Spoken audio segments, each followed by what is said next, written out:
Assalamualaikum warahmatullahi wabarakatuh. Innal hamdalillah nahmaduhu wa nasta'inuhu wa nastaghfiruh wa na'udzu billahi min syururi anfusina wa min sayyiati a'malina may yahdihillahu fala mudhillalah wa may yudlilhu fala hadiya. Asyhadu an la ilaha illallah wa asyhadu anna Muhammadan abduhu wa rasuluh la nabiyya wa la rasula ba'da amma ba'du. Segala puja dan puji syukur kita terhadap kehadirat Allah yang telah memberikan kita limpahan nikmat dan rahmat sehingga kita bisa berkumpul lagi di majelis kita pada pagi hari ini. Kemudian yang terhormat Ustadz Habibur Rahman El Shirozi, kemudian seluruh santri At-Taqwa dan Ustadz Bana Fatahillah dan seluruh santri At-Taqwa yang tidak bisa disebutkan satu persatu. Ya, saya ucapkan terima kasih atas waktunya dan kesempatannya untuk berkumpul kembali di acara kajian seminar akhir pekan kita pada pagi hari ini, yaitu tentang pesan jihad dalam buku Api Tauhid meneladani Badi'uz Zaman Said Nursi melawan sekularisme. Kurang lebih seperti itu ya. Jadi untuk perkenalan singkat, Ustadz Habibur Rahman ini atau yang biasa dikenal dengan nama penanya Kang Abik adalah seorang novelis ya. Dan bukan hanya seorang novelis, bahkan sempat juga menjadi aktor dalam film yang diadaptasi dari novel beliau juga ya. Ketika Cinta Bertasbih Ustadz ya, menjadi salah satu ustadz atau pemeran dalam filmnya. Kemudian dalam filmnya yang lain menyempatkan diri juga jadi sutradaranya dalam Mihrab Cinta, jadi sutradara, dan itu diadaptasi dari novel beliau juga. Ya. Kemudian banyak lagi buku-bukunya yang lain yang diangkat jadi film, dan sekarang yang akan dibahas oleh Kang Abik ini adalah buku beliau yang berjudul Api Tauhid. Tanpa memperpanjang kalam, kita berikan kepada Kang Abik. Silakan.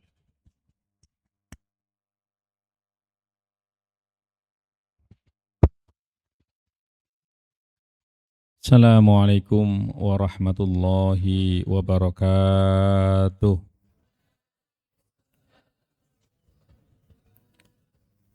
Alhamdulillah.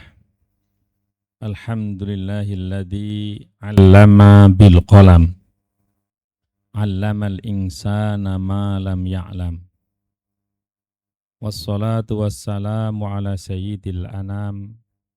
Sayyidina wa habibina wa maulana Muhammad sallallahu alaihi wasallam wa ala alihi wa ashabihi wa man sar ala nahjihi ila yaumiz ziham.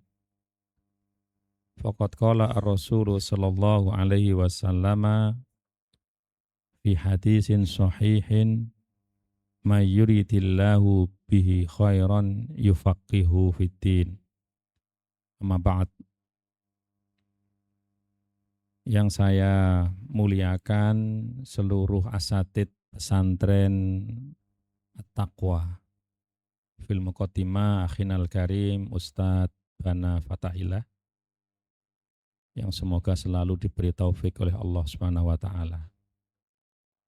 Juga anak-anakku semua, para santri yang semoga semuanya selalu diberi kesehatan oleh Allah Subhanahu wa taala, diberi kemampuan untuk menyerap ilmu sebaik-baiknya, dan kemudian Allah limpahkan ilmu yang manfaat dan barokah fid dini wad dunya wal akhirah. Amin ya rabbal alamin.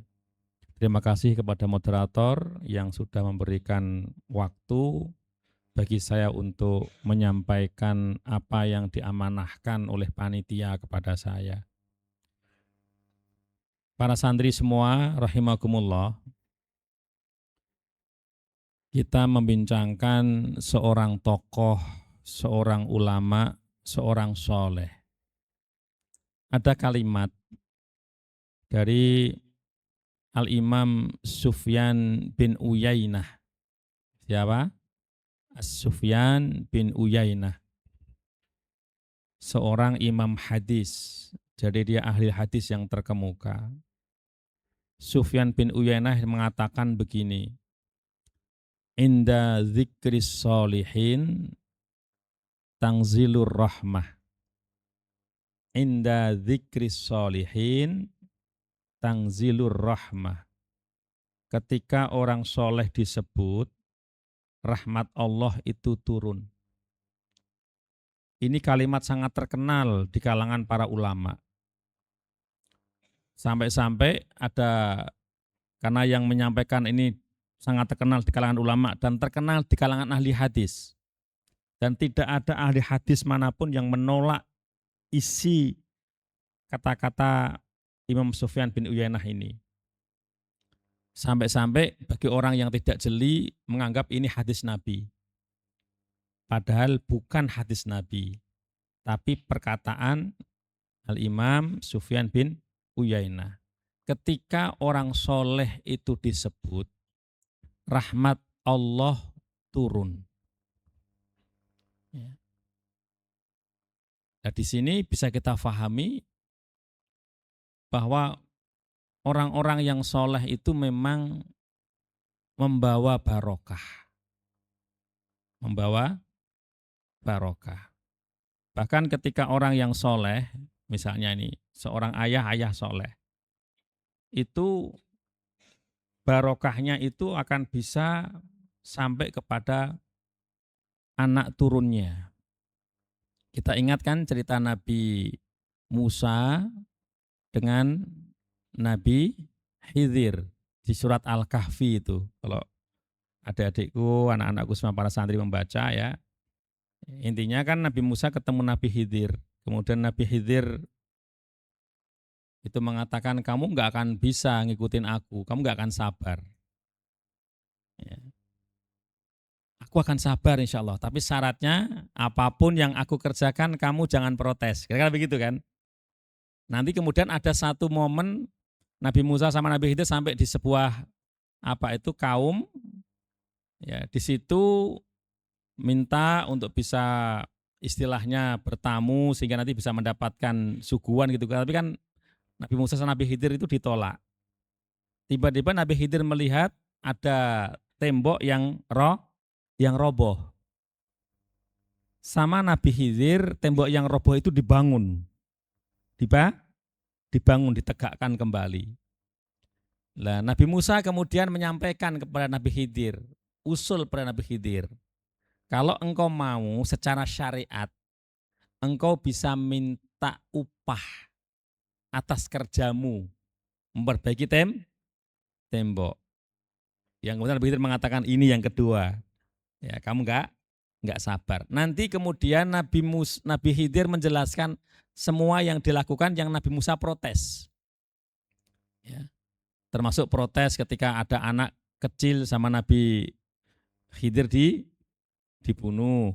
Kan itu kan ya, seolah-olah itu tidak sesuai dengan syariat. Terus kemudian ada kapal yang dilubangi, kan itu kan. Nah, saya akan fokus ke yang tembok didirikan tadi ini.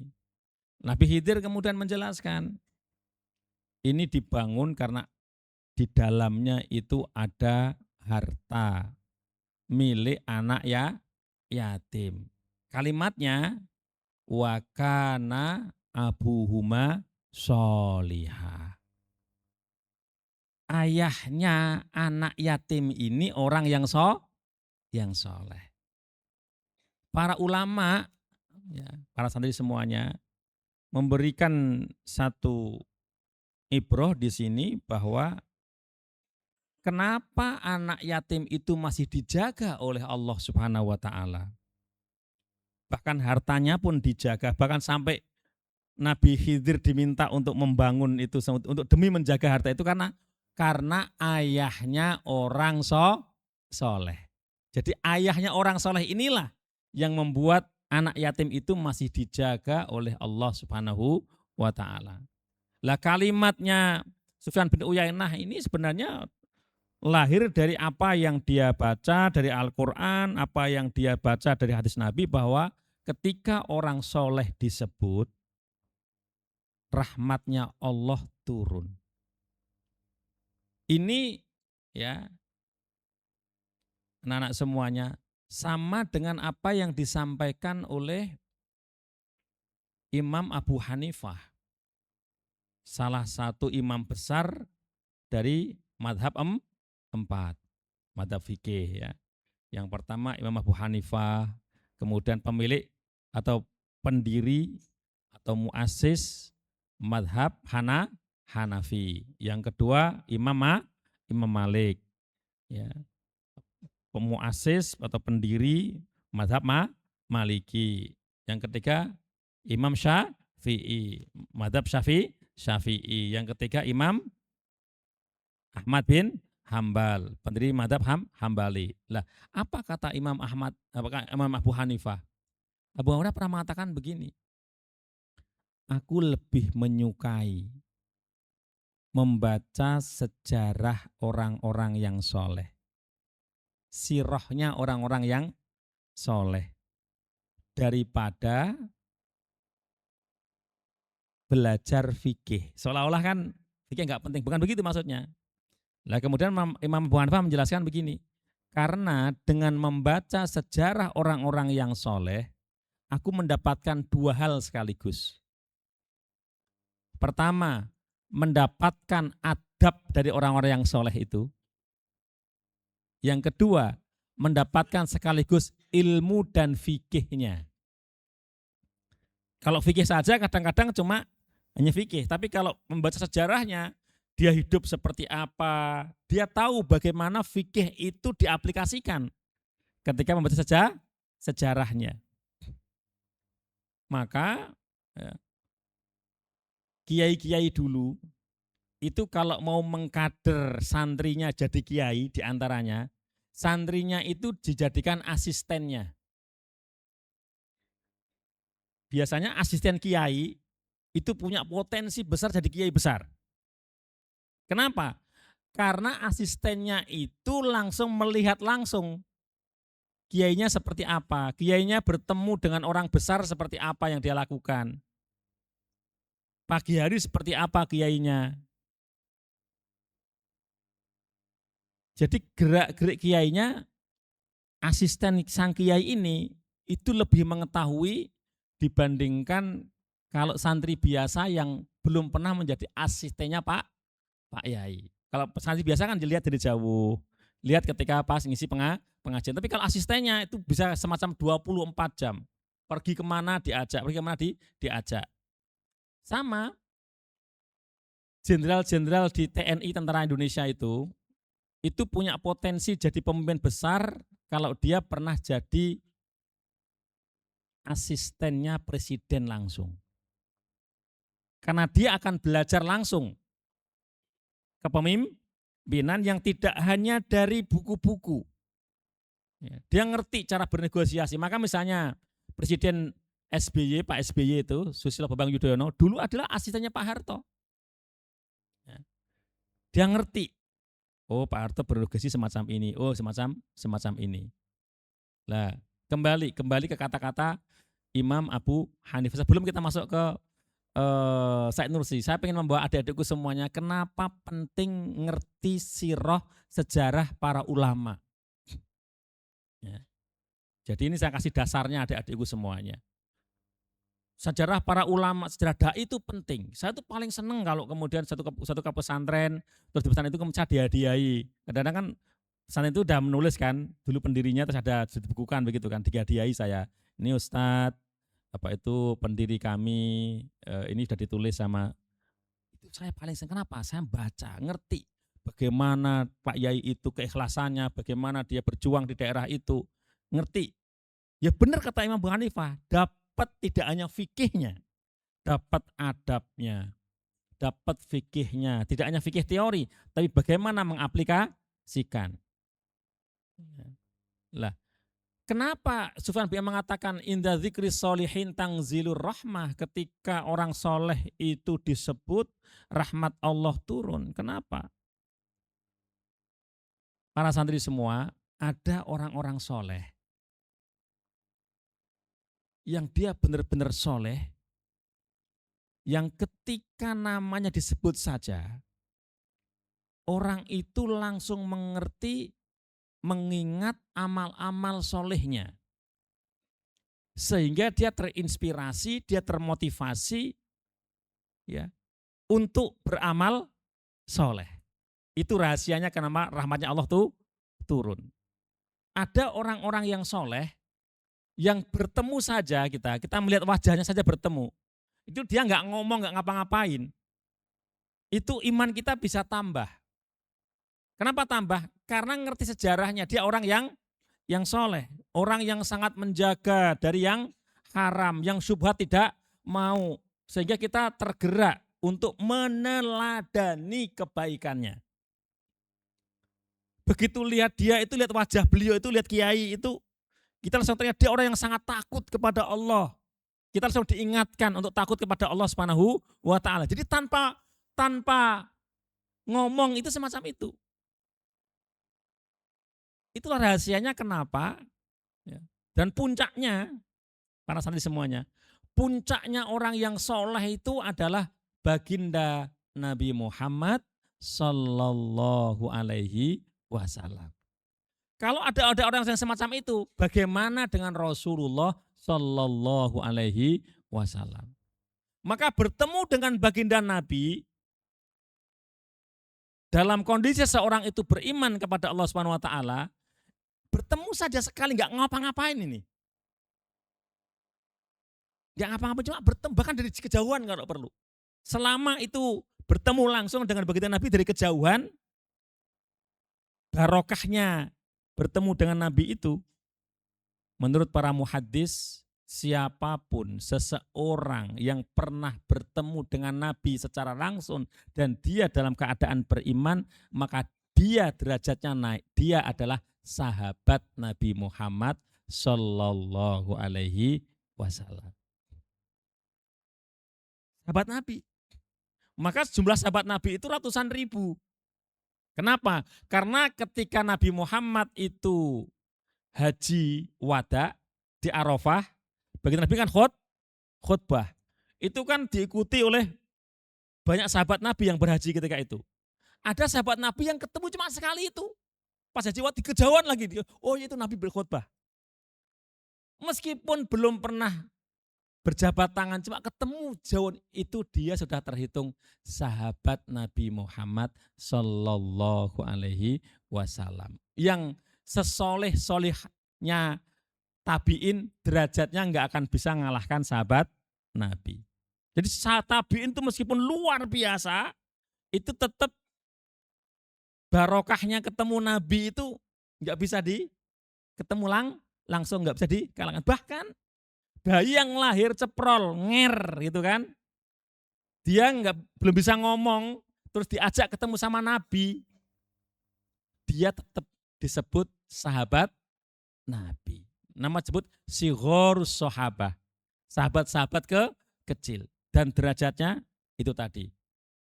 Ya, adik-adikku semua yang dirahmati oleh Allah Subhanahu wa taala. Jadi mengerti, membaca sirah orang-orang yang soleh itu penting. Sampai-sampai hal itu ditekankan di dalam Al-Fatihah. Mungkin adik-adikku nggak menyadari itu. Tetapi mengetahui sejarah orang-orang yang soleh itu diajarkan di dalam Al-Fatihah yang kalian baca. Kalau nggak kalian baca, sholat kalian nggak sah. Yuk kita teladani, kita tadaburi. Di Al-Fatihah kita minta kepada Allah apa? Ihdinas sirotol mustaqim. Tunjukkan kami ke jalan yang lurus. Terus perlu kan diperjelas jalan yang lurus yang seperti apa? Sirotol ladzina an'amta alaihim. Jalannya orang-orang yang telah engkau beri nikmat atas mereka. Telah engkau beri nikmat. Udah terjadi belum? Sudah kan? Bentuknya mati kan? Artinya jalan-jalan orang yang sudah engkau beri nikmat, sudah terbukti engkau beri nikmat orang-orang yang soleh. Bukan ghairil maghdubi alaih, bukan jalan orang-orang yang engkau murkai, waladhdallin, dan juga bukan jalannya orang-orang yang sesat. Lah, alladzina an'amta alaihim itu diperjelas di ayat yang lain. Ayat yang lain apa tuh di ayat yang lain.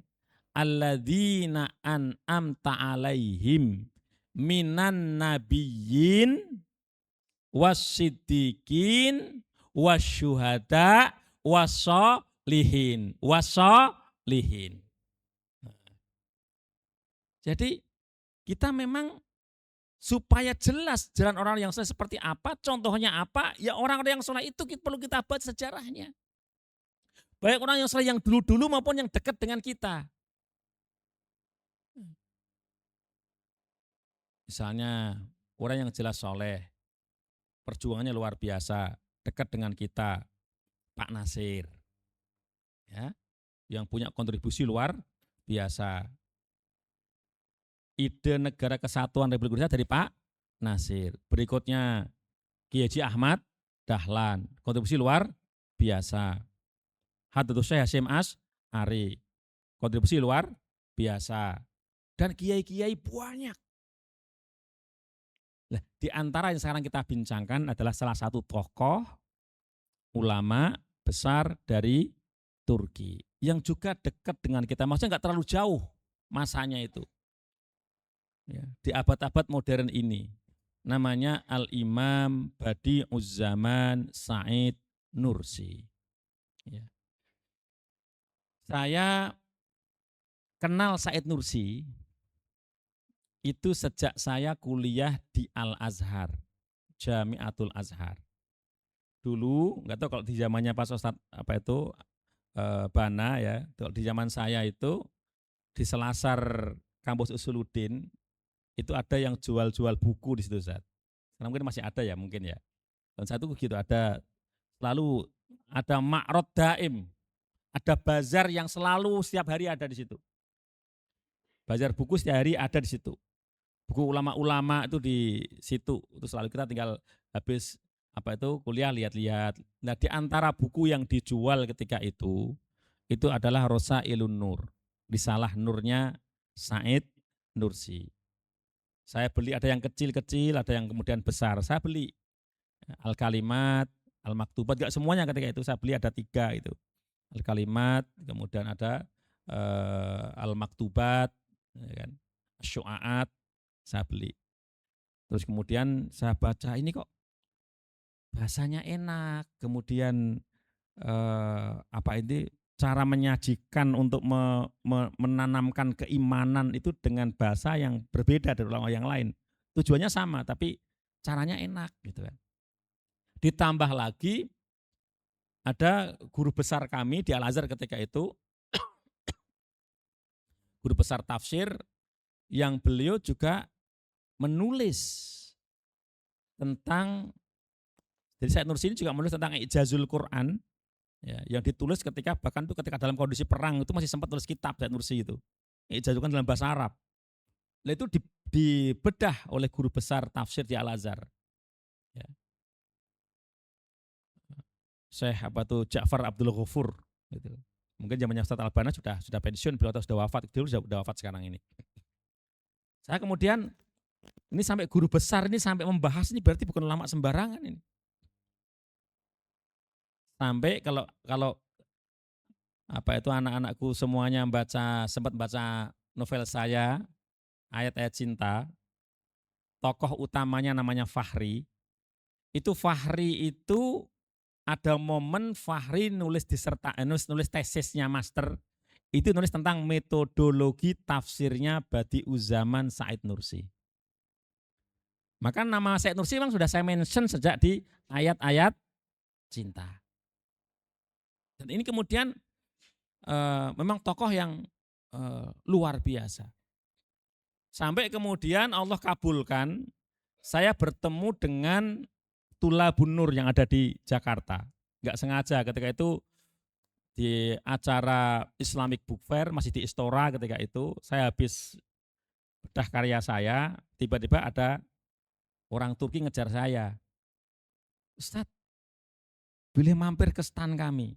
Stannya adalah tentang apa itu karya-karya Imam Badi'uz Zaman Said Nursi. Beliau namanya Ustadz Hasbisen yang sekarang ada di Ciputat. Kemudian saya ke sana, ternyata jual karya-karya Said Nursi. Dan beliau mencoba menerjemahkan, sekarang udah hampir semua karya diterjemahkan ke dalam bahasa Indonesia. Ketika itu kemudian saya diajak bincang-bincang, terus saya minta waktu lain yang lebih longgar, kita bincang-bincang panjang lebar, terus dia bilang, Ustadz berkenan nggak? Ustadz kami sediakan tiket, kami ajak ke Turki, napak tilas jejak Badi'u Zaman Said Nursi. Kalau kalian diantarain gitu mau nggak? Mau dong, ya kan? Disediakan tiket gratis, hanya tinggal iya dan tidak. Saya langsung mau, siap, saya bilang gitu. Cuma ketika itu saya lagi sibuk banget karena saya lagi nulis sinetron bersambung, jadi tiap hari harus nulis skenario. Tiap hari 70 halaman saya nulis skenario. Saya nyari waktu betul gitu. Saat itu Ustadz Hasbi pengennya 1 bulan. Semua tempat yang saya Nursi itu pernah singgah itu saya pengennya dilihatkan sama teman. Saat itu saya punya waktu cuma setengah bulan saja, enggak 1 bulan. Akhirnya setengah bulan saya berangkat ke Turki, ke Istanbul. Di Istanbul bertemu dengan salah satu murid langsung Said Nursi yang masih hidup. Udah hampir 90 tahun ketika itu. Bertemu dengan beliau alhamdulillah. Bisa bincang-bincang. Beliau pakai bahasa Turki, kawan kita yang Turki ini yang menerjemahkan. Terus kemudian kami mulai dari Istanbul nginep di Dirsane, tempat tulabunur mereka kajian dan sebagainya, kayak pondok lah, pesantren gitu. Pesantrennya Said Nursi, Dirsane disebut gitu. Memang mereka sangat menjaga adab, menjaga ininya lah, dan sangat halus mereka itu. Kemudian saya diajak terbang ke Kayseri. Di Kayseri kembali menginap di pesantren. Di Kayseri, kemudian dari Kayseri lah kemudian kita pakai jalan darat. Menyusuri jejak-jejak Imam Badi'u Zaman Said Nursi. Dari Kayseri kami langsung menuju ke tempat di mana Said Nursi wafat. Di kota namanya Sanli Urfa. Sanli Urfa itu ada di Tenggara Turki. Ini kota yang unik. Kota ini terbagi menjadi 3 area. Ada area semacam disebut kampung lah gitu ya. Kampung orang-orang Arab. Jadi dia orang Turki, tapi di kampung itu bahasa sehari-hari yang digunakan komunikasi bahasa Arab. Karena memang mereka adalah orang-orang Arab. Di kampung sebelahnya itu kampung Kurdi. Jadi mereka menggunakan bahasa Kurdi. Kampung sebelahnya, kampung Turki menggunakan bahasa Turki. Jadi 3 etnis ini, etnis Arab, Kurdi, Turki itu ada di Sanli Urfa ini. Sehingga bisa dipastikan orang Sanli Urfa pasti bisa 3 bahasa. Bisa bahasa Arab, bisa bahasa Kurdi, bisa bahasa Turki. Lah menariknya di Sanli Urfa ini versi orang Turki ya. Itulah tempat Nabi Ibrahim melawan Raja Namrud. Versi orang ada tempatnya di sini Nabi Ibrahim dulu dibakar, itu ada versi mereka. Nanti kalau versi orang Irak kan ada di Irak kejadiannya itu. Ini yang versi Turki ini sebenarnya kalau dalam sejarah menurut sejarawan ini kurang begitu terkenal, tapi ada situs-situsnya. Tempat Nabi Ayub juga ada di sana. Dan intinya kemudian saya diperlihatkan di mana dulu Said Nursi ketika di hotel di mana beliau di Sanli Urfa juga saya bertemu dengan salah satu murid asli langsung Badi'u Zaman Said Nursi yang masih hidup, namanya Syekh Abdul Qadir Badili, guru besar tafsir di Jami'ah Haran University. Di situ ada di Sanli Urfa ada kampus namanya Haran University. Ke rumah beliau, kemudian beliau fasih bahasa Arabnya, ngobrol dengan bahasa Arab. Saya tanyakan semuanya, termasuk saya tanyakan, karena beliau yang mengalami langsung ya, saksi sejarah yang masih hidup, saya tanyakan, apakah betul dulu di zaman Kamal Atatürk benar-benar azan tidak boleh menggunakan bahasa Arab. Supaya saya langsung dengar dari orang yang ngalami beliau sambil meneteskan air mata, benar. Zaman itu memang zaman kamalatuk sekulernya luar biasa. Dan azan tidak boleh menggunakan bahasa Arab. Bahkan ada yang nekat menggunakan azan bahasa Arab, ditangkap kemudian digantung. Karena sekulernya tidak sekedar, sekulernya udah pakai undang-undang. Sekuler yang dipakai ekstrimnya udah pakai undang-undang. Tidak sekedar imbauan, enggak, undang-undang. Melawan undang-undang dianggap melawan negara. Mengumandangkan azan pakai bahasa Arab itu dianggap melawan negara. Dan banyak hal kemudian saya tanyakan. Lah kemudian saya dibukakan satu kamar oleh Syekh Abdul Qadir Badili. Bukakan satu kamar, itu adalah peninggalan-peninggalan Imam Badi'u Zaman Said Nursi, termasuk ada jubahnya masih ada di situ. Peninggalan gurunya Imam Badi'u Zaman Said Nursi.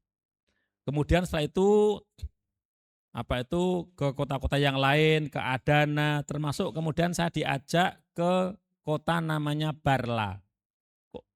Kampung kecil Barla, samping danau.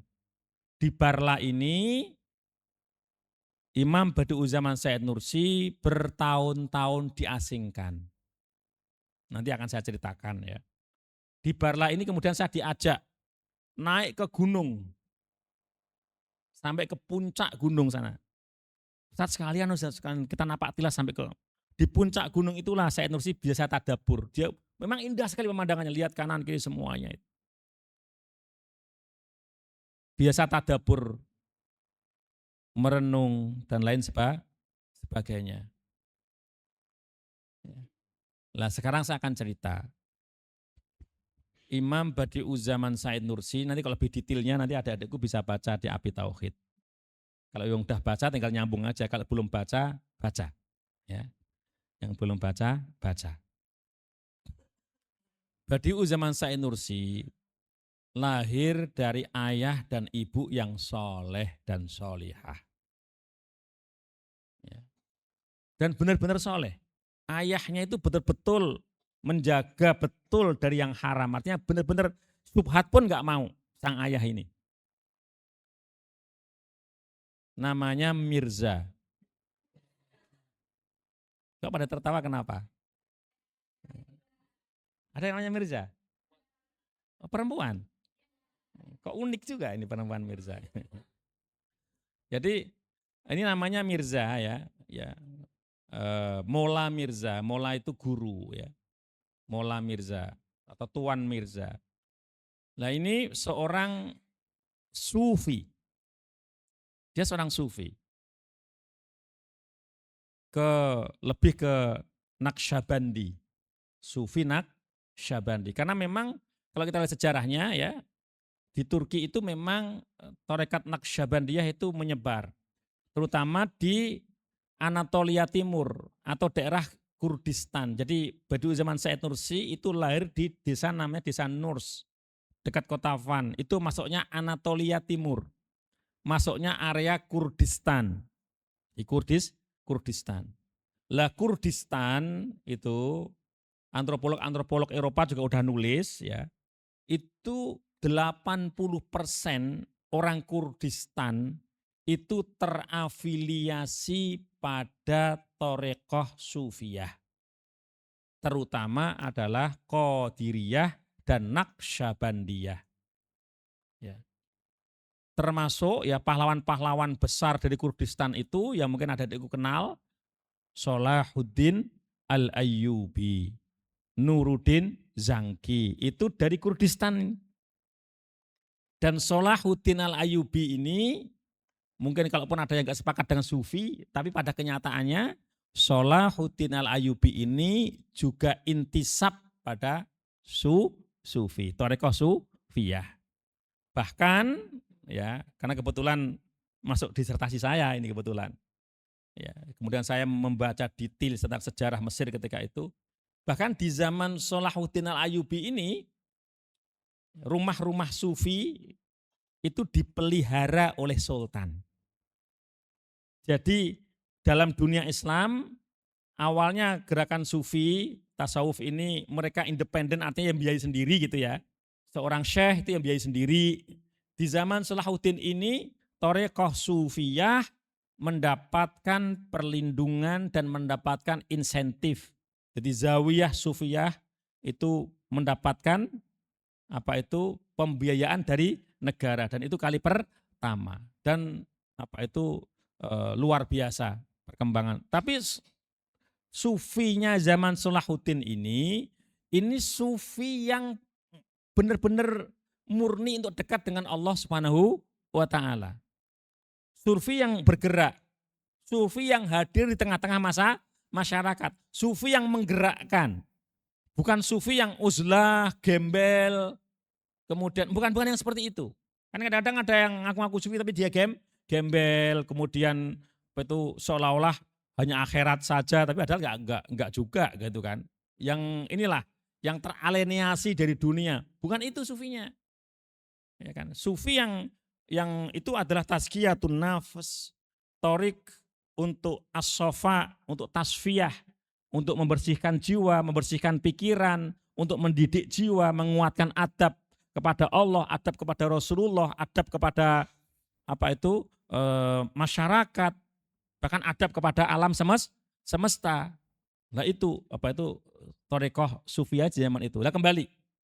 Jadi Badi'u zaman Said Nursi lahir dari keluarga yang memang di Kurdistan itu 80% itu intima kepada Thariqah, termasuk ayahnya tadi itu.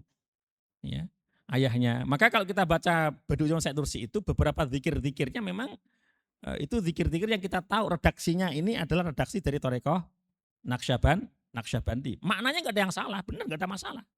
Ya.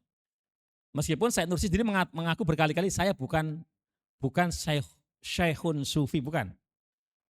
Lastu syekhun sufiyan, saya bukan syekh sufi, kata Said Nursi.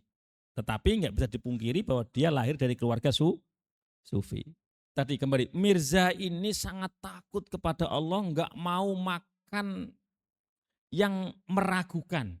Yang meragukan aja nggak mau. Maka Mirza ini seorang peternak. Peternak, jadi sapinya ini kalau dia mau membawa ke tempat pengembalaan, itu mulutnya diikat. Dia punya berapa sapi gitu, mulutnya diikat semuanya sama dia. Kenapa diikat? Khawatir sapi ini ketika jalan nanti entah di jalan makan apa yang tidak hal. Mungkin kebunnya orang, tanaman di kebunnya orang. Dia nggak mau setetes pun darah dari sapinya ini ya itu hadir dari makanan yang tidak jelas. Sampai suatu hari Mirza ini mengembalakan sapinya udah diikat, dia tertidur, tiba-tiba satu sapinya hilang. Ketika hilang, dia bingung nyari, dicari sampai ketemu, ternyata udah sedang makan di kebun orang. Dia sedih sekali. Dia langsung cari siapa pemilik kebun ini. Setelah ketemu, dia benar-benar minta supaya diharamkan. Kalau memang harus ganti ya gantilah gitu kan. Tapi kalau bisa minta diharamkan, nggak sengaja sapinya. Sampai ditanya, loh kenapa kok sampai itu kan ya rumput-rumput dimakan aja nggak apa-apa. Tapi saya benar-benar minta diharamkan. Kenapa? Saya nggak mau ada setetes pun darah, ada secuil pun daging dari sapi saya ini yang tumbuh dari barang yang tidak jelas. Padahal sapi itu. Kenapa? Karena nanti susunya itu akan dikonsumsi oleh dia dan keluarganya. Orang yang punya itu takjub. Dia langsung teringat sama kawannya. Dulu dia punya kawan waktu belajar sama Syekh Fulan yang perilakunya mirip anak muda Mirza ini. Sangat menjaga, langsung dia tanya, apakah kamu kenal dengan Fulan ini? Mirza jawab, itu ayah saya. Pantes. Ya, buah tak jauh dari pohonnya. Ayahnya seperti itu, anaknya seperti Ini didikan, langsung dia, aku halalkan dengan syarat kamu nikah dengan putriku. Dia punya putri yang dia jaga sendiri, solihah, dia memang jangan nyari yang kufu, yang akhirnya begitu ketemu ini anak teman saya, langsung dinikah.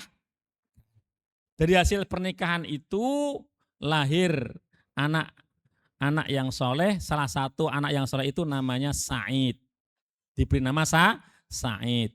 Karena lahir di desa Nurs, maka nisbatnya Nursi. Itulah Said Nursi. Sejak kecil Said Nursi itu sudah menunjukkan kecerdasan yang luar biasa. Tanya ini, tanya itu, tanya ini, tanya itu. Jadi kalau nanti adik-adikku misalnya punya adik banyak tanya gitu, jangan jengkel. Kalau ada anak kecil banyak tanya, itu tandanya dia cerdas. Saya harus tanya ini, protes ini, protes ini. Sampai kemudian Said Nursi mulai belajar. Langsung saya singkat aja. Dia belajar dari satu syekh ke syekh yang lain. Tradisinya Kurdi begitu, datang ke syekh. Jadi institusi itu ya syekh itu. Kalau di sini kan, saya di pesantren kan institusi kan at-taqwa institusi. Kalau di Kurdi, institusi ya syekhnya itu. Syekh buka pengajian, ada masjidnya, ada ininya, datang gitu kan. Yang ngaji sama syekh itu, dikhatamkan. Dia ilmu apa yang dia punya. Ya. Lah kalau cara orang Kurdi belajar itu sama ternyata dengan cara pesantren kita klasik. Kalau pengen tahu baca bukunya Syekh Muhammad Said Ramadan Al-Buti. Syekh Al-Buti ini juga aslinya dari Kurdi yang kemudian hijrah ke Damaskus. Syekh Al-Buti ini orang tuanya juga ulama besar. Said Ramadan namanya. Kalau beliau kan Muhammad Said Ramadan Al-Buti. Ayahnya ini Mola Said Ramadan. Itu dulu di Kurdistan, dia menceritakan waktu kecil di Kurdistan cara belajar seperti apa, itu ceritakan. Jadi ini nanti itu juga caranya Said Nursi belajar. Yang pertama dipelajari adalah inline, tauhid dan ilmu alat. Kalimatnya ilmu alah. Di Mambuti juga disebut ilmu alat. Kenapa disebut alat? Karena ini alat untuk menimba dari sumbernya, yaitu Al-Quran dan hadis. Ilmu alat itu termasuk nahwu, sorob, terus kemudian balaghah, terus kemudian termasuk mantik, karena ilmu berpikir. Usul fiqh. Itu masuk ilmu-ilmu alat. Jadi di santri pertama kali itu kalau di Kurdistan itu adalah barengan sesuai. Jadi kalau misalnya apa itu tauhidnya Aqidatul Awam misalnya, kalau sana kan apa itu Maturidi kalau di Kurdistan. Maturidi, kemudian mazhabnya Syafi'i kalau di Kurdistan itu. Sama dengan kita. Ilmu alat naik. Nanti begitu fikihnya, jadi misalnya alat kemudian jurumiyah gitu kan. Kalau di sana ada ulama mereka yang punya karangan ilmu nahwu. Ya.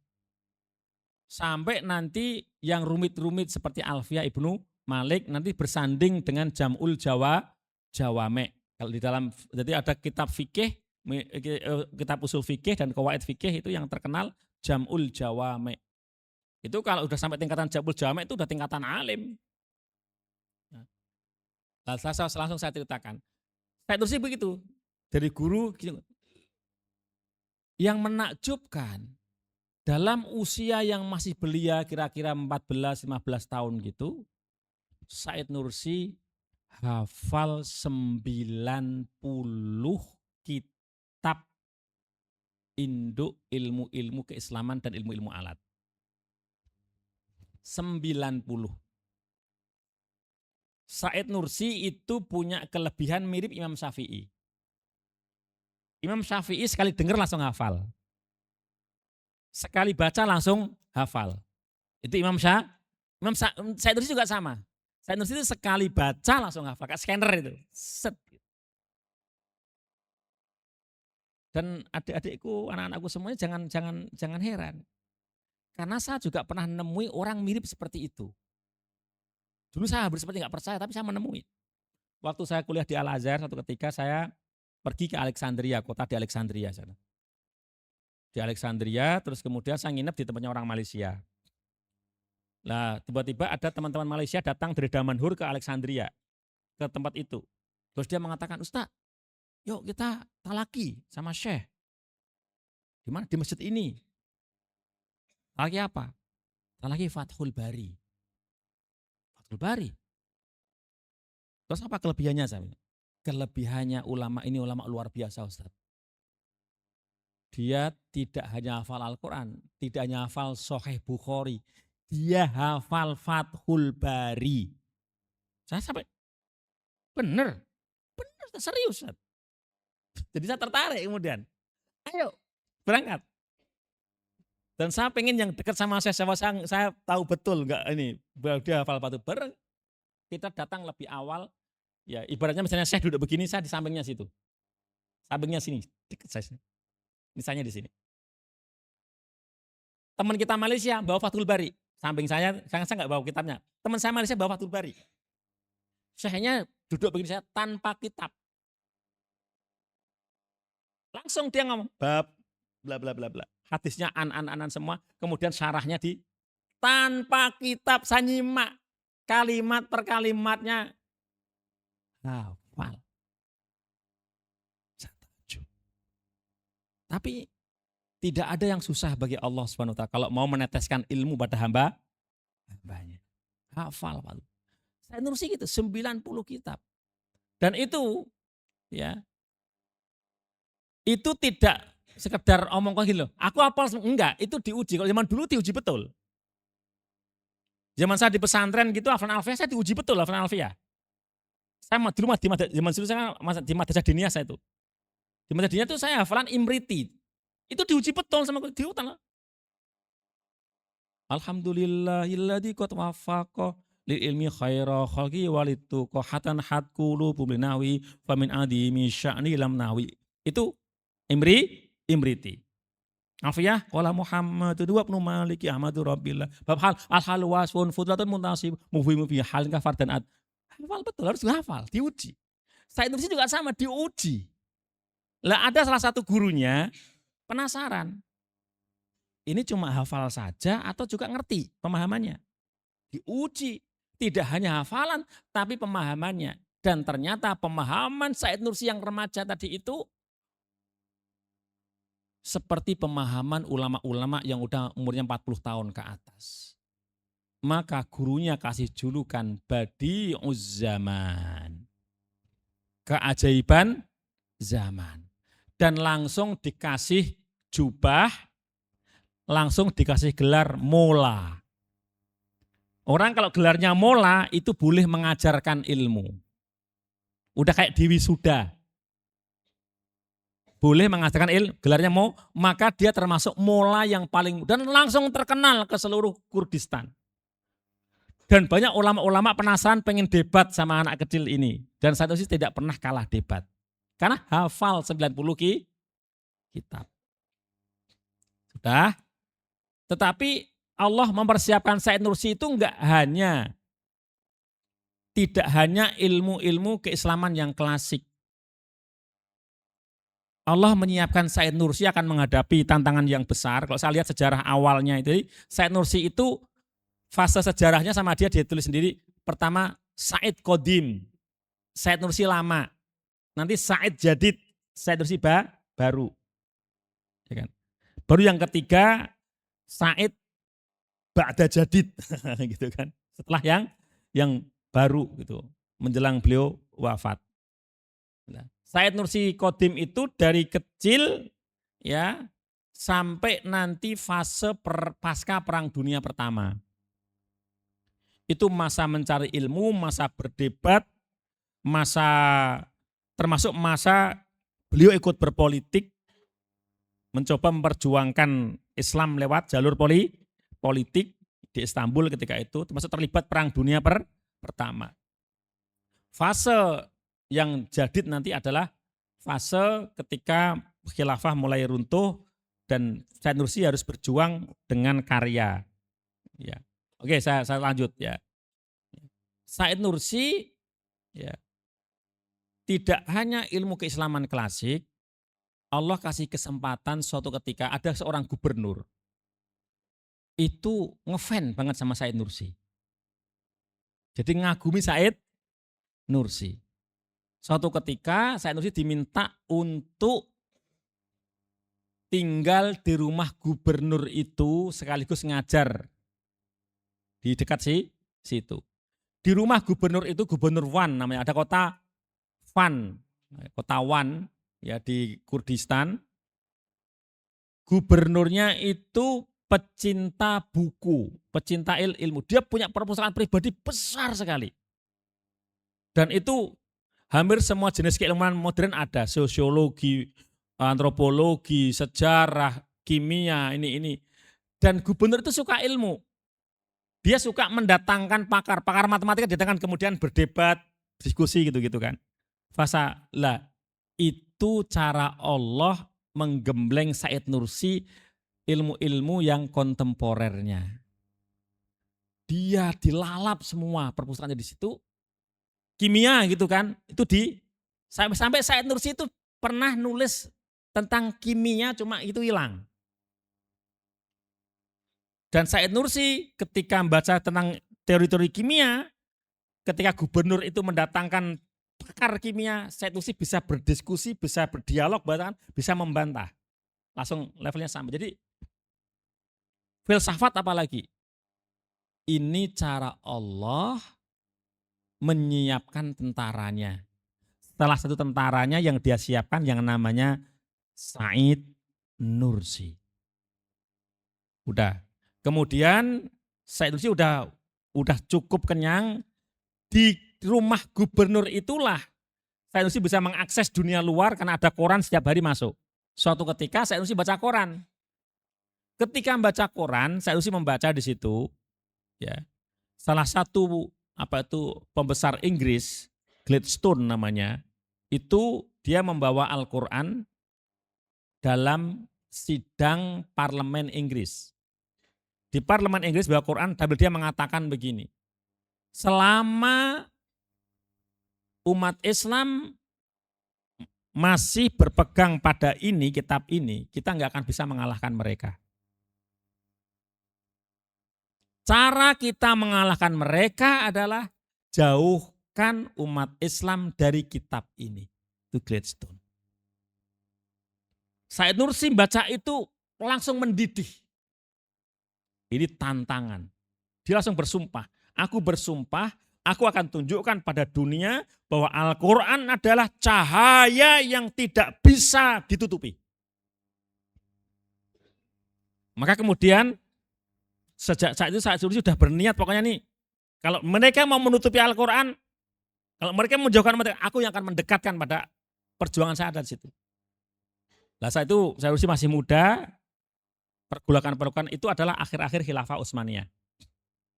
Said Nursi melihat bahwa sistem pendidikan ketika itu di Khilafah Utsmaniyah akhir-akhir itu sudah keluar dari relnya. Banyak madrasah syar'i yang diubah menjadi madrasah yang sekuler.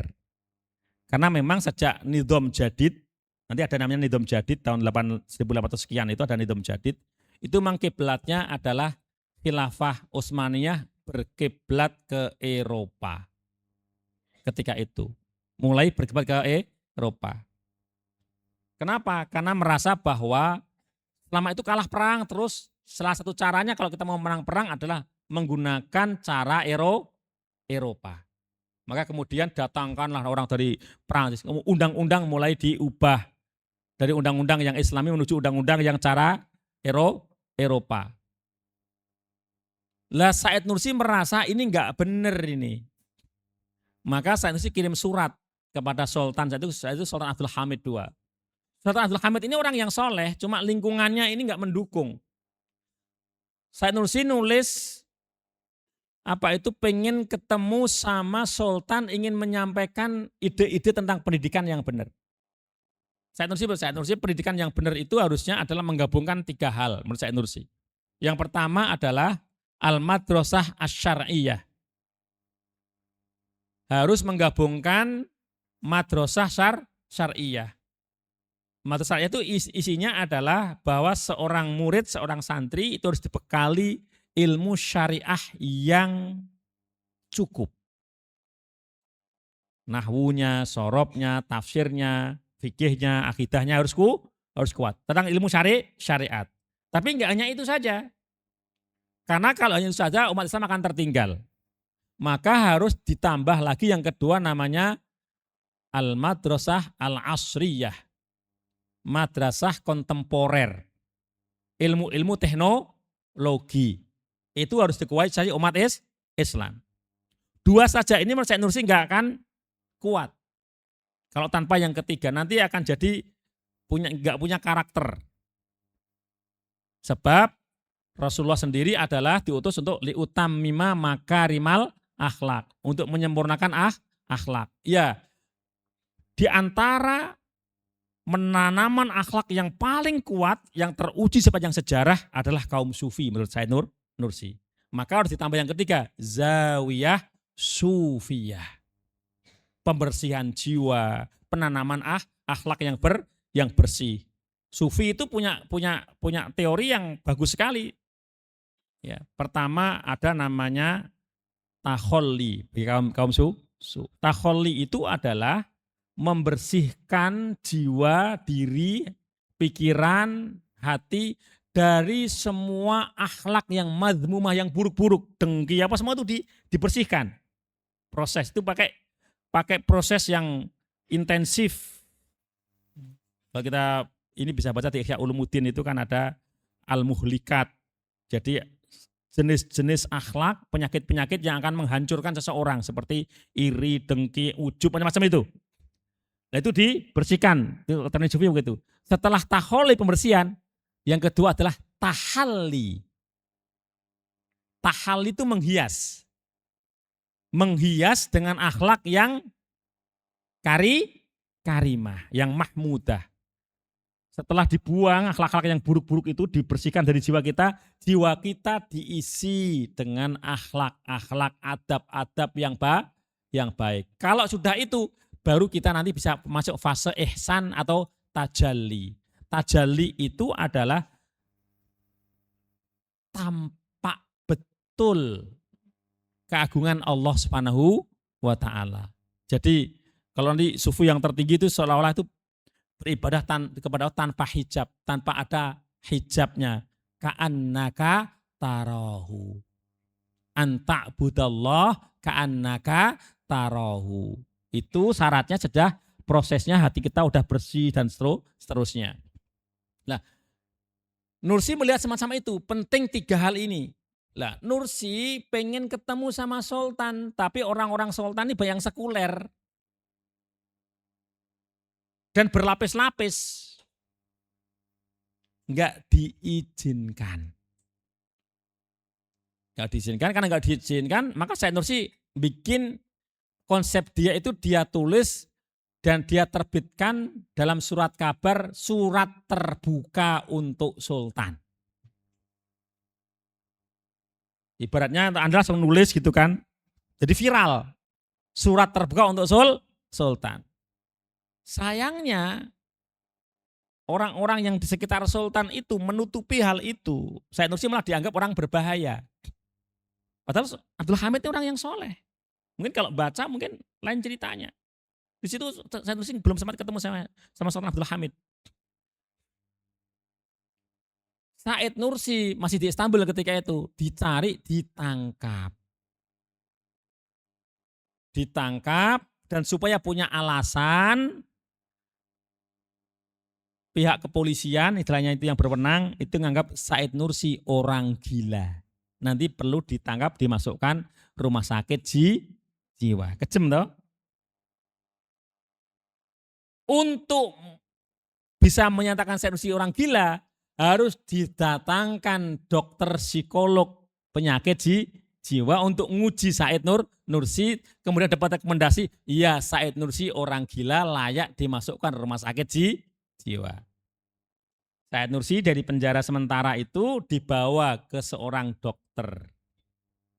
Harapannya dokter itu nanti akan nulis surat keterangan dia benar-benar gila. Begitu duduk di hadapan dokter, di belakang dokter itu ada buku referensi kedokteran banyak sekali.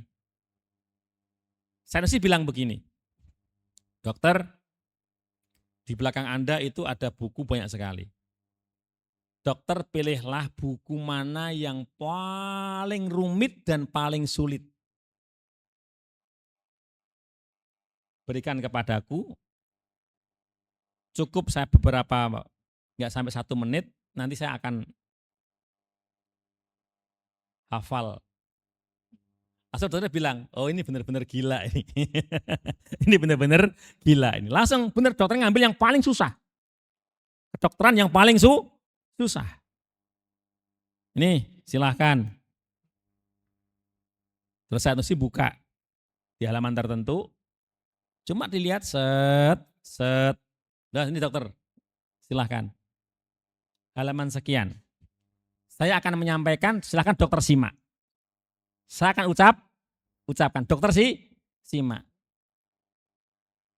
Said Nursi kemudian menyampaikan persis kata per kata, nggak ada yang salah. 2 halaman kata per kata nggak ada yang salah. Dokternya langsung menemukan sesuatu yang belum pernah dia temukan. Dari yang awalnya suudon tadi, sekarang jadi takjub. Langsung dia mengatakan begini, kalau Said Nursi dianggap gila, maka seluruh orang Turki lebih gila. Gitu kan? Itu kira-kira begitu. Akhirnya dibebaskan. Lah, ini fase-fase sampai akhirnya nanti Said Nursi juga berjuang di situ, ikut semacam pergerakan begitu ya, pergerakan namanya Al-Ittihad Al-Muhammadi. Jadi persatuan umat Islam yang pengen kehidupan yang Islami, mengembalikan kembali hukum-hukum sesuai dengan syariat, karena sebagian hukumnya itu sudah terkontaminasi oleh hukum barat, kira-kira begitu. Sampai kemudian nanti ada pengkhianat dari jenderal-jenderal Turki ketika menjelang Perang Dunia Pertama. Said Nursi sendiri sebenarnya dan juga ulama-ulama sepakat sebaiknya Turki Utsmani yang saat itu memang sedang lemah itu tidak ikut blok manapun ketika Perang Dunia Pertama. Tapi ada jenderal-jenderal ini yang dia berkhianat tanpa persetujuan dari Sultan, dia tanpa persetujuan Sultan, dia menandatangani kesepakatan ikut dalam Perang Dunia Pertama, ikut kubunya Jerman. Jadi mau tidak mau ketika Perang Dunia Pertama, ya udah Turki Utsmani ikut kubunya Jerman.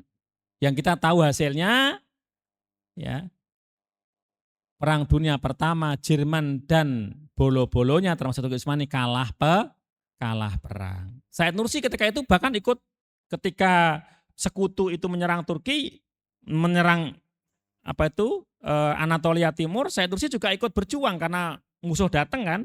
Said Nursi bahkan ikut ditangkap, sempat ke Rusia, ditangkap di Rusia, dipenjara di Rusia sana sampai bertahun-tahun, ya sampai akhirnya Said Nursi bisa meloloskan diri. Nanti dari Rusia dia jalan kaki keliling Eropa, bayangkan itu, sampai ke Istanbul lagi. Di Istanbul udah era baru, era Kemal Atatürk, ya pasca awal-awal Republik Sekuler Turki. Said Nursi datang lagi, itu udah heroik kan, udah dikenang ini orang yang hebat, masuk yang ditangkap itu. Nanti datang lagi, maka dia dielu-elukan sebagai pahlawan.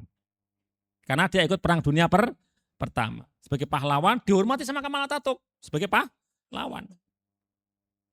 Lah suatu ketika Said Nursi diminta untuk pidato di hadapan parlemen. Di hadapan Kemal Atatürk dan semua wakil-wakil rakyat yang semua di bawah kendali Kemal Atatürk. Said Nursi melihat sebelum pidato itu. Waktunya sholat nggak pada sholat. Yang dibincangkan banyak yang dia lihat tidak percaya sama Tuhan. Seharusnya merasa, wah ini harus tetap diluruskan. Kamal Atatürk berharap Said Nursi itu bicara tentang nasionalisme, tentang macam-macam yang heroismenya itu kan. Di luar dugaan Said Nursi justru bicara tentang kewajiban sholat. Said Nursi berbicara tentang kewajiban sholat di hadapan Kamal Atatürk semua itu. Yang intinya adalah orang yang tidak sholat itu mengkhianati Allah. Kalau orang udah mengkhianati Allah, dia nggak layak jadi pemimpin. Kira begitulah intinya gitu. Kamal Atatürk marah. Marah Kamal Atatürk itu. Kemudian Said Nursi dibujuk, supaya ikut. Said Nursi sampai ditawarin, Said Nursi mau jabatan apa dikasih? Mau Syekhul Islam apa dikasih? Said Nursi tidak mau. Sebab dia tahu, dia hanya akan jadi bemper saja nanti. Maka Said Nursi kemudian dia kembali ke tempat kelahirannya. Di sana buka pesantren, murid-muridnya banyak yang datang di situ. Tapi selalu terus dipantau oleh Kamal Atatürk. Said Nursi punya syakbiyah. Merakyat. Mendatangkan selalu kalau Said Nursi itu pergi selalu kemana saja itu ribuan orang datang untuk dengerin ceramahnya. Orang yang semacam ini dianggap berbahaya oleh negara. Maka kemudian ya, Said Nursi menjadi target Kemal Atatürk. Di Kurdistan ada seorang yang namanya Said juga. Namanya Said, Syekh Said. Dia dari Thariqah Naqsyabandiyah. Dia udah gak tahan dengan sekulerismenya Kamal Atatürk. Dia mengobarkan pemberontakan, memberontak jihad fisabilillah melawan Kemal Atatürk, angkat senjata. Salah satu orangnya Syekh Said ini mendatangi Said Nursi ngajak bergabung. Karena Said Nursi kan punya jamaah banyak kan. Ngajak bergabung melawan Kemal Atatürk. Said Nursi tidak mau. Ada dialognya yang bagus itu. Kenapa? Karena kalau ini yang terjadi adalah perang saudara. Said Nursi mengatakan, kalau kamu melawan itu dengan senjata, yang kamu tembak siapa? Bukankah yang akan kamu tembak namanya juga Mustafa? Bukankah yang akan kamu bunuh itu juga ada yang namanya Muhammad? Mereka itu tetap mengakui bahwa tidak ada Tuhan selain Allah, sebagian mereka itu. Dan sebagian mereka itu, mereka hanya istilahnya yang di bawah itu hanya ngikutin karena dia tentara.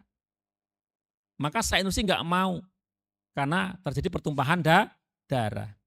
Pemberontakan itu terjadi akhirnya Said Nursi nggak ikut-ikutan, tapi Said Nursi dan murid-muridnya tetap ditangkap. Sejak itulah Said Nursi hidup dari penjara ke penjara, dari pengasingan ke pengasingan, meskipun dalam persidangan itu enggak terbukti, tetap di penjara lagi sampai 25 tahun. 5 menit lagi, padahal baru pembukaan. Gak apa-apa, lanjut ya.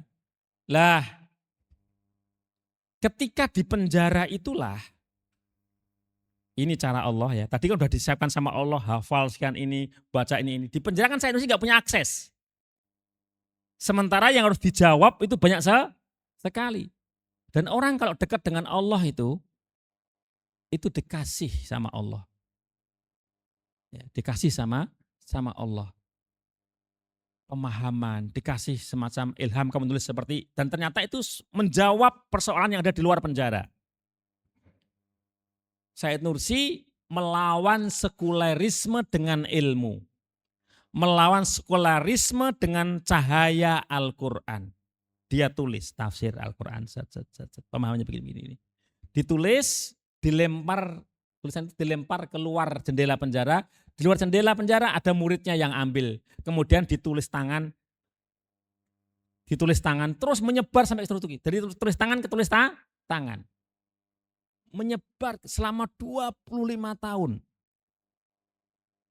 Ketika nanti Said Nursi pada akhirnya ya tahun 1960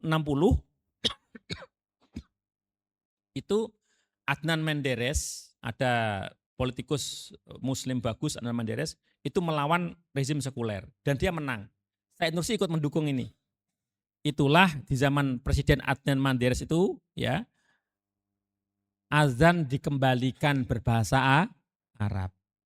Tapi Adnan Menderes kemudian dikudeta oleh militer.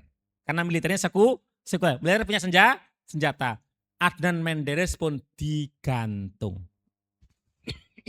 Di zaman Adnan Menderes itu, tulisan-tulisan Said Nursi yang berserakan itu dikumpulkan. Jadi sekian jilid. Itulah kali pertama ya karya Said Nursi dicetak dan bisa dibaca secara terang-terangan ketika itu. Pasca kudeta militer sekuler itu, murid-murid Said Nursi kembali tiarap lagi. Karena karya-karya Said Nursi dianggap karya yang berbahaya bagi negara sekuler. Kalau kita baca nggak ada bahaya sama sekali. Ngejak beriman kepada Allah kok bahaya. Tapi bagi negara sekuler itu bahaya. Ini aja. Nanti kita kemudian bisa dialog dan berdiskusi. Jadi kita paling enggak ngerti sejarah salah satu ulama kontemporer. Hada wa astaghfirullah li wa lakum. Baik, terima kasih kepada Kang Abik untuk penyampaiannya. Untuk sesi tanya jawab sudah dibuka. Silakan kalau ada santri yang mau bertanya bisa diangkat tangannya. Ya, silakan berdiri. Nggak usah ya. Tiba dikasih mic-nya.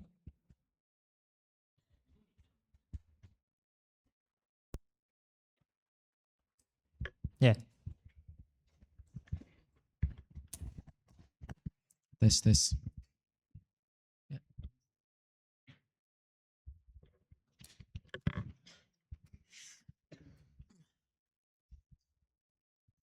Ya, bismillahirrahmanirrahim. Assalamualaikum warahmatullahi wabarakatuh.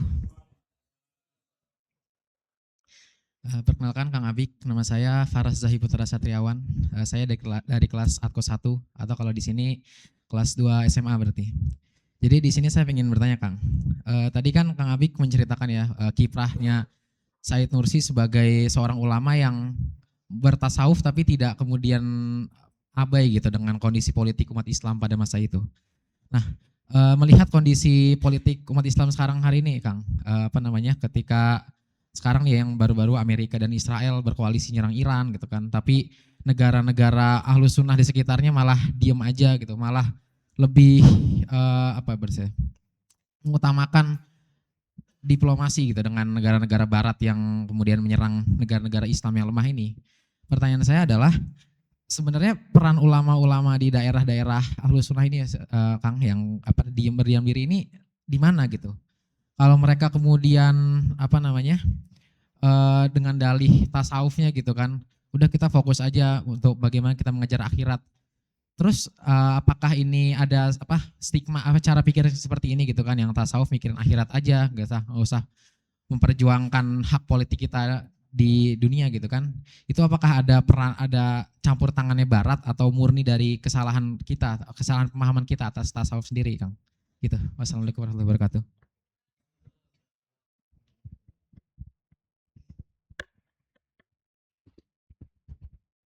Baik, ini pertanyaan menarik sekali ya. Jadi kalau kita lihat sekarang, kondisi sekarang semacam apa ya, banyak negara-negara yang di situ adalah mayoritasnya adalah ahlus sunnah, itu justru sepertinya tampak mengekor pada barat misalnya. Kalau kita lihat di Timur Tengah ya, itu tidak punya kekuatan apa-apa itu ya. Maka kita bisa melihat bahwa memang ada kerja-kerja berikutnya yang harus dilakukan seperti kerja-kerja yang dilakukan oleh Salahuddin Al-Ayyubi.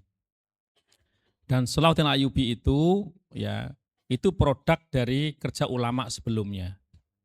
Kalau adik-adikku sempat baca ya buku ya, Hakadha Zoharo Jil Salahuddin. Beginilah generasi Salahuddin itu lahir. Salahuddin lahir itu setelah tempaan lahir batin oleh para ulama sebelumnya seperti Imam Ghazali, Syekh Abdul Qadir Al-Jilani. Tempaan tasawuf yang benar. Ya. Karena tasawuf yang benar itu dia akan mendarah dagingkan iman. Jadi iman itu benar-benar sampai ke akar-akarnya, ke jiwa yang sampai ke sedalam dalamnya. Itu tasawuf yang benar. Ya. Nah itulah yang ditempa oleh generasi Salahuddin Salahuddin oleh ulama-ulama sebelumnya. Nah sekarang itu mungkin kita perlu bertanya. Ya, sebagian tasawuf itu apakah sudah benar-benar seperti yang dilakukan oleh zamannya Salahuddin Al-Ayyubi. Meskipun teman-teman semuanya, adik-adikku semuanya, kita juga tidak bisa mengingkari ya, di modern ini pun juga beberapa perlawanan-perlawanan itu tidak bisa dipungkiri juga dari kedalaman tasawuf. Misalnya, kalau teman-teman pernah mendengar Umar Mukhtar, Syekh Umar Mukhtar dari Libya, yang melawan penjajah Itali. Umar Mukhtar itu Syekhut Thariqah. Tapi Thariqah Sanusiyah. Jadi Umar Mukhtar itu Thariqah. Tapi dia Thariqah yang seperti zaman-zaman para pendahulu. Ya. Imam Asyadzili yang muassis Thariqah Syadziliyah itu ketika Mesir diserang oleh pasukan salib, Syekh Syadzili yang udah sepuh buta itu ikut berjihad di Mansurah. Ya. Hal yang sama kalau teman-teman mungkin mendengar Hamas ya di Palestina yang paling terdepan melawan Israel, yang kemudian dianggap bahwa Gaza itu markasnya Hamas ya. Anda harus tahu, pasukan khususnya Hamas itu adalah Brigade Izzuddin Al-Qassam. Siapa itu Izzuddin Al-Qassam?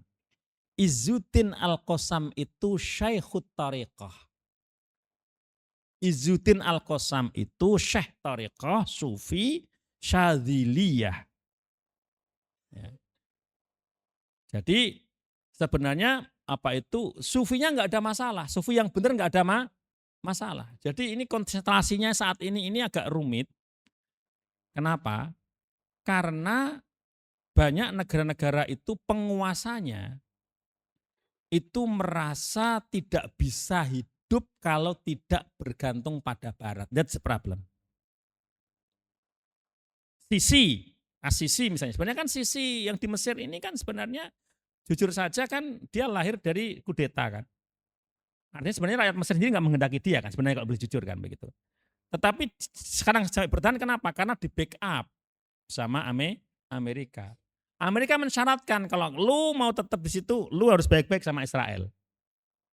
Maka ini yang terjadi kemudian kenapa perbatasan Rafah itu ditutup. Karena Sisi sendiri udah dikunci sama Amerika, udah di tangannya udah. Sama negara-negara Teluk kan yang sama. Jadi Amerika itu sengaja dia bikin semacam ancaman untuk negara-negara ini yang kalau lo nggak mau terancam lo ikut gua.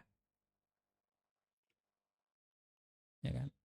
Lah problemnya kita kadang nggak sadar kalau kita itu masuk skenarionya Amerika. Misalnya kebetulan waktu saya S2 dulu di Mesir itu ada namanya Jughrafiyatul Alam Islami sama Siyasah fi Syarqil Ausat. Waktu saya di Zamalek Ustaz. Itu guru besarnya itu yang ngajar saya itu dari Cairo University. Itu tentang Jughrafi Alam Islami sama politik Timur Tengah ketika itu. Lah itu bagian yang diktat yang disampaikan ke kami itu diktat ketika Perang Teluk tahun 90 itu.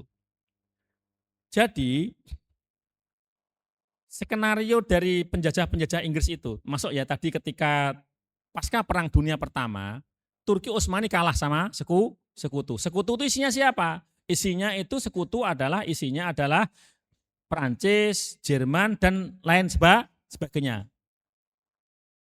Begitu Turki Utsmani jatuh, Perang Dunia Pertama kalah, Timur Tengah yang dulu adalah dikuasai oleh Turki Utsmani itu dipecah-pecah oleh sekutu, terutama oleh Inggris dan Prancis. Termasuk Palestina dikasihkan ke Inggris. Nah, termasuk negara-negara itu mereka bikin perbatasan, bikinlah negara-negara baru. Termasuk Irak, ada provinsi di Irak namanya provinsi Basrah. Di Basrah itu Mas, dekat pantai, itu ditemukan minyak. Nah di Basrah itu kemudian ada kabilah kecil. Inggris pengen supaya nanti ini ke depan ini nggak akur terus. Maka kemudian kabilah kecil ini dikasih negara namanya Kuwait. Kuwait itu bagian dari Basrah. Lah supaya nggak akur terus, sengaja garis perbatasannya itu dibikin di tengah-tengah ladang minyak. Jadi ladang minyak itu sebagian masuk Kuwait, sebagian masuk Basrah. Dengan adanya Kuwait ini, yang bentukan dari Inggris itu, ya, Irak itu jadi pantainya kecil. Sementara kalau untuk berdagang minyak kan dia harus pakai kapal kan, pantainya kecil. Jadi Irak ini nggak leluasa untuk ini. Jadi kadang-kadang kapalnya masuk ke wilayah Kuwait, disemprit sama Kuwait. Nah, begitu. Lah Saddam Hussein ketika itu pasca perang dengan Iran yang 8 tahun itu, Saddam Hussein merasa dia adalah orang yang paling kuat di Timur Tengah. Kemudian dia melihat ini Kuwait ini sering bikin masalah sama Irak versi Saddam Hussein seperti kerikil dalam sepatu. Terus dia merasa ini kan dulu juga miliknya Irak karena dulu adalah sejarahnya provinsi dari Basrah. Udah deh, gua ambil aja. Gua ambil aja. Maka Saddam Hussein mengultimatum, kalau lu nggak nyerah, gua invasi. Ketika Saddam Hussein bilang begitu, semua pemimpin Arab itu memberitahu Saddam Hussein, Saddam yang waras kamu. Ini kalau kamu benar-benar menginvasi, nanti kamu masuk jebakan, ini enggak akan ini semuanya. Saddam Hussein ngeyel. Presiden dari Mesir, semua itu memberitahu jangan invasi Irak. Iya, kita tahu dulu sejarah, tapi ini sudah modern, negara modern, harus melalui PBB gitu. Saddam Hussein ngeyel menginvasi Kuwait. Dijadikanlah alasan bagi Amerika. Dulu Saddam Hussein jadi kuat ini juga didukung sama Amerika. Ketika perang 8 tahun dengan Iran. Iran didukung sama Rusia. Amerika kasih senjata maka menjadi kuat.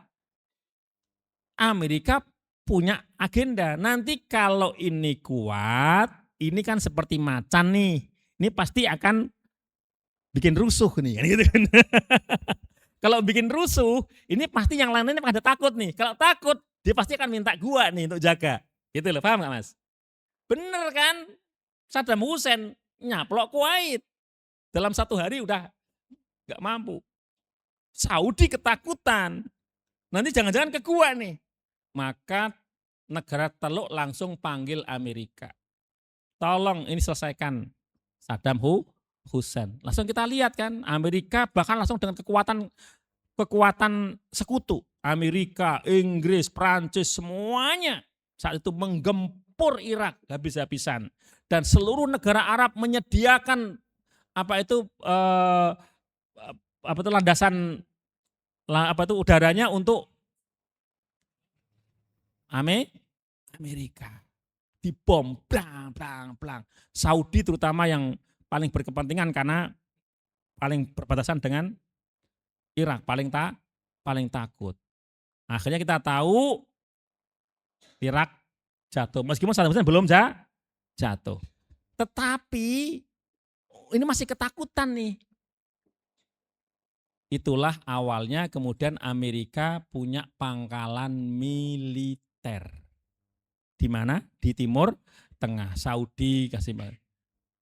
Terus kemudian biaya perang tadi siapa yang bayar? Tanyaannya kan? Kan Amerika ngebom seperti itu kan. Yang bayar ya negara-negara yang undang tadi itu semuanya. Jadi kita udah remuk redam, kita pun yang harus bayar. Saudara kita sendiri yang meninggal, kita pun juga masih harus bayar. Enggak tahu, sudah lunas sebelum kita enggak tahu. Yang perang 90 itu apakah negara Teluk itu sudah lunas ke Amerika, kita juga belum tahu. Karena satu butir peluru pun ada hitungannya, enggak gratis. Akhirnya sejak itulah negara-negara Teluk itu merasa enggak bisa hidup kalau tanpa perlindungan Amerika. Ini seperti di hadis itu. Bahwa umat Islam banyak tapi dihinggapi penyakit wahan. Wahan itu apa? Hubbud dunya wa karohiyatul maut. Sangat cinta pada dunia. Gak mau minyaknya itu hilang. Kan begitu kira-kira. Gak mau dagangnya hilang kira-kira. Gak mau kehilangan real, kehilangan dolar. Dan takut mati. Jadi PR-nya panjang Mas. Jadi nggak sekedar bicara tentang sufi ya. Jadi kalau sufi yang benar itu masih ada juga ya, termasuk di Turki. Anda harus tahu di Turki ini gerakan-gerakan Islam di Turki saat ini ya, itu pemimpinnya itu banyak terafiliasi pada Thorekoh Sufiyah. Termasuk temannya Pak Habibie, Najmuddin Erbakan. Najmuddin Erbakan itu bisa disebut bapak politik Islamnya Turki modern. Najmuddin Erbakan dengan partai Refahnya dulu itu. Najmuddin Erbakan ini dia terafiliasi pada Thorekoh Naqsyabandiyah. Termasuk juga Erdogan. Itu juga bagian dari pernah dia terafiliasi pada Thorekoh Naqsyabandiyah. Karena kebetulan ketika saya disertasi S3 itu bagian Said Nursi itu kan akhirnya saya harus membaca banyak kan. Jadi termasuk politik Turki modern. Ya, jadi kalau di Turki termasuk yang menggerakkan itu juga yaitu dimulai dari tadi gerakan yang Naqsyabandi yang melawan Kemal Atatürk itu. Gitu kan. Karena mereka memang nggak suka dengan sekuler. Jadi Thorekoh Naqsyabandi itu nggak suka dengan yang sekuler. Dan nanti kalau kita masuk ke Indonesia, lagi ke Indonesia sama. Pemberontakan Cilegon Banten melawan Belanda. Kalau teman-teman baca itu ya. Itu kalau versi sejarawan namanya Sartono Kartodirjo, disertasinya kan pemberontakan petani Banten. Kalau versi Sartono karena dia nyuwun sewu, ya mohon maaf ya, dia bukan muslim gitu ya. Maka dia lebih kepada pemberontakan rakyat. Tapi kita tahu pemberontakan itu yang menginisiasi siapa? Melawan Belanda itu. Yang menginisiasi adalah para syekh-syekh Thorekoh di Banten, Thorekoh, ya, Qadiriyah, Naqsyabandiyah. Maka sejak itulah Belanda selalu waspada dengan orang-orang Thorekoh.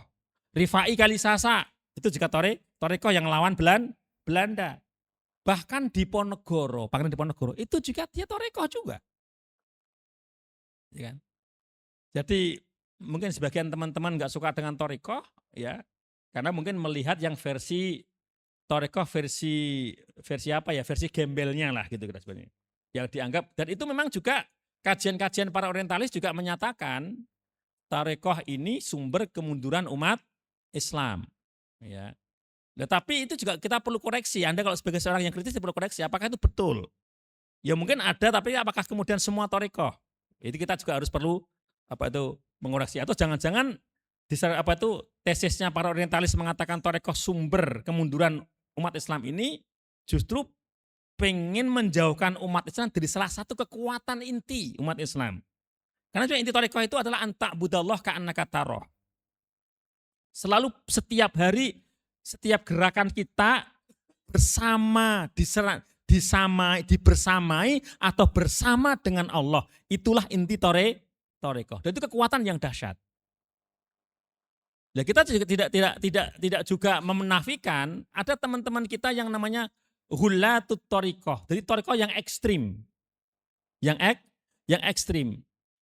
yang sisi-sisi yang enggak utama di thariqah itu yang jadi perhatian utamanya. Misalnya, tadi saya sampaikan kan, ketika disebut orang yang soleh, rahmatnya Allah tuh turun. Bener kan? Itu kata ulama. Itu kadang-kadang oleh thariqah yang ekstrim, itu jadikan utama. Jadi mengatakan membaca sejarah hidup syekhnya lebih utama dari membaca Al-Quran. Dan ini kan nggak bener kan? Nggak bener. Ini namanya thariqah yang ekstrim. Jadi seolah kemudian baca manakib Syekh Fulan, manakib itu kan sejarah hidup. Kemudian muncul membaca manakib Syekh Fulan itu lebih utama dari membaca Al-Quran. Itu nggak benar itu kalimat itu. Karena thariqah yang benar Junaid al-Baghdadi sudah mengatakan, thariqah yang benar itu thariqah yang berpijak pada Al-Quran dan sunnahnya Rasulullah Shallallahu Alaihi Wasallam. Bahkan kata Syekh Junaid al-Baghdadi, kalau engkau melihat orang bisa terbang, engkau bisa melihat orang berjalan di atas air, kamu melihat dia itu yukhalifu syariah, dia bertentangan dengan syariah, kata Junaid al-Baghdadi, dia bukan wali Allah, jangan kamu ikuti. Clear. Kalau kita ikut thariqah yang benar. Thariqah yang benarnya melahirkan tadi itu. Umar Mukhtar. Begitu melihat kesewenang-wenangan, ya dia menggerakkan. Ya. Tetapi di saat yang sama orang-orang thariqah ini hatinya halus. Hatinya halus. Sayang. Bahkan pada binatang sangat sayang. Hadza wa astaghfirullah li wa lakum.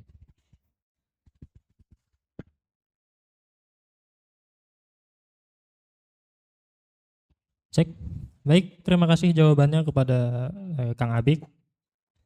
Ya, melihat waktu yang sudah semakin siang, jadi sayang sekali sepertinya seminar harus diakhiri ya. Meskipun ini salah satu momen yang langka gitu, karena Kang Abik adalah salah satu penulis yang terkenal juga, beberapa masuk bestseller ya karyanya. Insya Allah untuk kedepannya kita punya waktu lagi ya Kang Abik untuk mengisi di sini, dan mungkin yang belum bisa bertanya bisa bertanya. Ya, jadi dalam seminar tadi kita bisa ambil kesimpulan bahwa ya kita dengar kisah hidup Badiu'zzaman Said Nursi, bagaimana perlawanannya melawan sultan yang sekuler, negerinya, pemerintahannya, ya, dan segala macam. Kemudian tadi poin yang pertama juga kita dengar ya, kalau misalnya ada orang soleh yang disebut, maka rahmat Allah itu akan turun. Ya, katanya Sufyan bin Uyainah. Ya, kebetulan ya Ramadan kita sore ini setiap harinya ada kajian tentang membahas tokoh, Ustaz. Ya, jadi beberapa orang soleh ya kayak Syekh Zarnuji, Syekh Hasan Hito, ya, Buya Hamka, dan Syekh Nawawi Al-Bantani dan yang lainnya itu insya Allah setiap harinya itu rahmat datang ke pondok kita karena kajian-kajian itu ya. Jadi kebetulan gitu. Ya, tapi karena waktu sudah habis, mungkin kita bisa tutup kajian kita, seminar kita pada pagi harinya dengan hamdalah, alhamdulillahirabbil alamin, dan doa kafaratul majelis, subhanakallahumma bihamdika asyhadu an la ilaha illa anta astaghfiruka wa atubu ilaik. Terima kasih atas perhatiannya, terima kasih kepada Kang Abi juga atas waktunya dan kesempatannya. Mohon maaf apabila ada kesalahan kata atau ada kurang lebihnya. Wabillahi taufiq wal hidayah. Wassalamualaikum warahmatullahi wabarakatuh. Langsung? Tutup dulu apa langsung? Tutup dulu. Assalamualaikum warahmatullahi wabarakatuh.